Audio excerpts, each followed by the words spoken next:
I'm waiting for some really important mail to come in so I can actually start the job that I got hired for.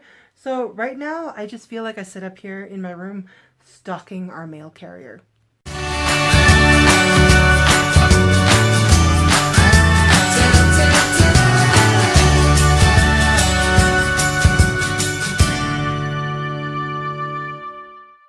Hey everybody, welcome back. Today I am going to show off my beautiful books. Now, I'm not somebody who tries to buy books just for collecting them or just for us being aesthetically pleasing.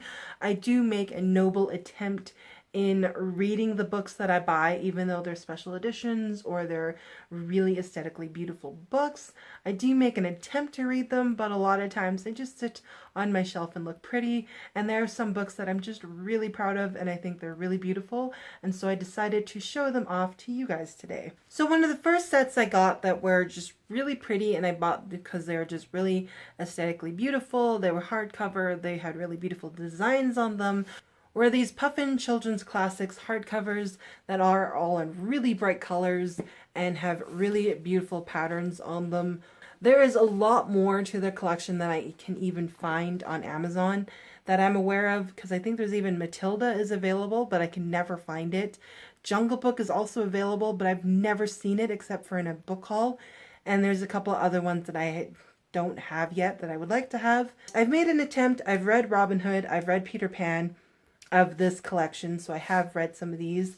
There's a couple that I've never read before, like A Little Princess and The Secret Garden and The Wizard of Oz, that I would like to read someday. Anne of Green Gables, of course, I have read this for school, but I haven't read this copy of it. So I have made an attempt to read them so they don't just sit and be beautiful on my shelf, but that is, yeah, my very beautiful rainbow children's Puffin Classics editions. Anne of Green Gables by L.M. Montgomery. A Little Princess by Francine Hodgson Burnett. The Secret Garden, also by Frances Hodgson Burnett, which I think is one of my favorites because of the key on the cover. The book that started this collection, Peter Pan by J.M. Barrie. Robin Hood by Roger Lancelyn Green. And The Wizard of Oz by Frank L. Baum. Another mini collection I ended up kind of inadvertently getting because they are just absolutely stunning is a Charles Dickens Major Works collection.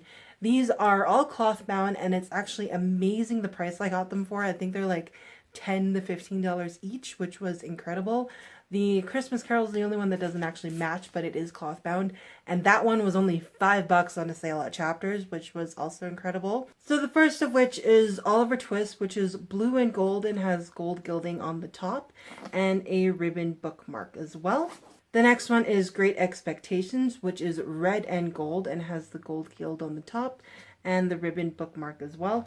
Then one of my favorite ones, because of the color, of course, is A Tale of Two Cities, which is purple and silver. And this is probably one of my favorite ones out of this because I just find this one absolutely beautiful. The silver and purple just work so well together. Then there is David Copperfield, which is green and silver and also very pretty. I really like the silver more than I like the gold with these ones. I kind of wish they were all silver, but that's this one and that's the chunkiest one as well. And then the last one being A Christmas Carol and Other Stories. And this one is a completely different edition, but I also thought it was super pretty and has nice end pages as well. And it's cloth bound, so it sort of matches the rest of them. The only downside is that Charles Dickens's work does not all come in these editions. So if I wanted a complete collection, the rest of his works will have to be in other editions, but his major and more popular ones are all in these editions. The next set I have are these Canterbury Classics editions. Now these are very similar to the Barnes & Noble Classic leather-bound editions. They are leather-bound. They just have a different art style to them than the Barnes & Noble ones do. They have the gilded pages. They have the ribbon bookmark. This one is a Robert Louis Stevenson bind-up, which was priced wrong at Chapters. It had a $10 sticker on it, so I took it to the till thinking it was $10. I didn't tamper with anything, and the girl was like, okay, I guess I have to give it to you for $10. I looked at the receipt. This is an originally $35 book, but somebody was messing around with stickers at Chapters, and I got it for $10. So that was quite the deal, and I feel sort of bad for that, but it wasn't me, I swear. But this book was super pretty. It has the compass on the back, the list of the books it all has, and then the end pages are those really beautiful art of these pirate ships, which I thought was super pretty. So again, this was a steal of a book. Then every year around Christmas time, Costco also brings out all of these Canterbury Classics leather-bound editions, and they have like stacks of them out at Christmas time. And that is where I picked up Alice's Adventures in Wonderland and Other Stories by Lewis Carroll. At Costco around Christmas time, these ones are only hitting about $15, which originally they are about $35. So again, if you want to pick these up, hit to Costco around Christmas time. So this is the Alice in Wonderland that I have. I really liked the green and the artwork on here, and the card characters on the spine, and then the really nice full cover end pages are just great as well. And they have the original Alice in Wonderland artwork, which I thought was pretty incredible as well. I've read Alice in Wonderland in ebook form, so I haven't actually read it in this form or any of the other stories, but I do intend to. Along with my leather bounds, I also have my first ever Barnes & Noble Classic Leatherbound Edition, and that is the Snow Queen and Other Winter's Tales that I picked up in Portland when I was down there to check out pals. We also visited a Barnes & Noble because my friend and I both wanted to get a Classics. So I got this very beautiful Snow Queen and Other Stories. It features a lot of fairy tale writers like the Brothers Grimm, Hans Christian Andersen, Andrew Lang, and a lot of other fairy stories, and very wintry Christmassy set ones. So I'm going to pick up and read a couple stories out of this for Christmas time. But it's absolutely stunning. It was the prettiest one there, and it was one I definitely had to pick up. And it's got the really pretty frost look of the end pages. It is my favorite leather-bound collection, and I really hope to acquire more of the Barnes & Noble collections as well. The next two sets are going to be my pride and joy, and this should come as no surprise for you guys. But the first set is my hardbound 75th, and I believe it's 75th anniversary edition of the Chronicles of Narnia by C.S. Lewis.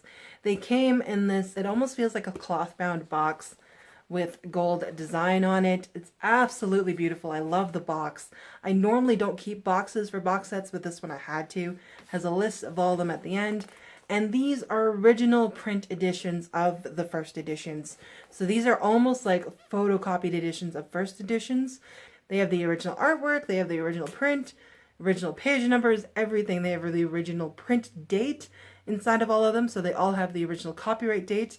And this was my favorite birthday gift ever for my mom. So they are hard to get out, so I'm not going to pull all of them out, but I did pull out The Lion, the Witch, and the Wardrobe. So this is exactly what it would have looked like when it first hit shelves in 1950.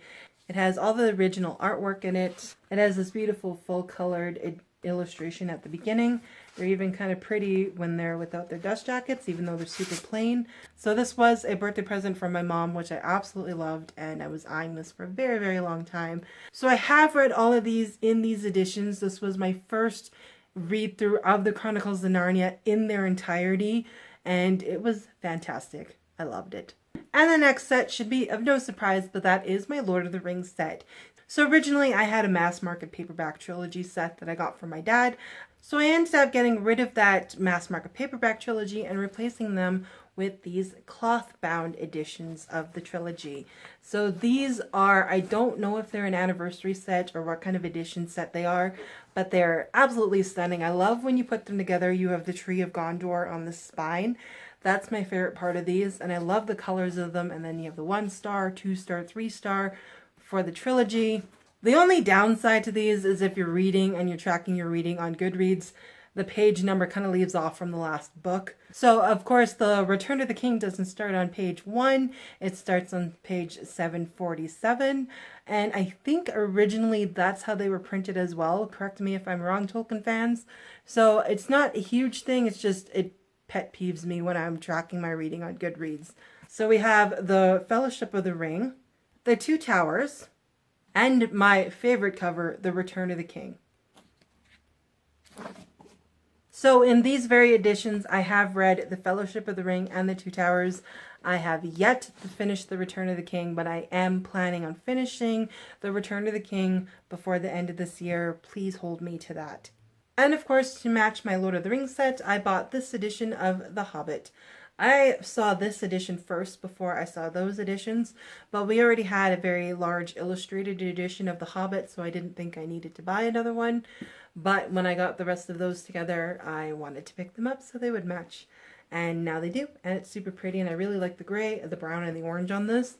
And this one is my favorite one out of the set.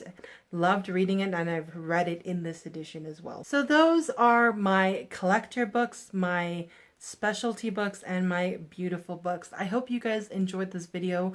I really like collecting books, but I also like collecting books for a purpose and for a reason, and I like reading them. Sometimes when I see people's collections and they say, oh, I'm never going to read that, I just bought it because it looks pretty, it kind of bothers me. And to me, it seems like a waste. So if you're going to buy a book, at least try to read it, even though it is stunningly gorgeous.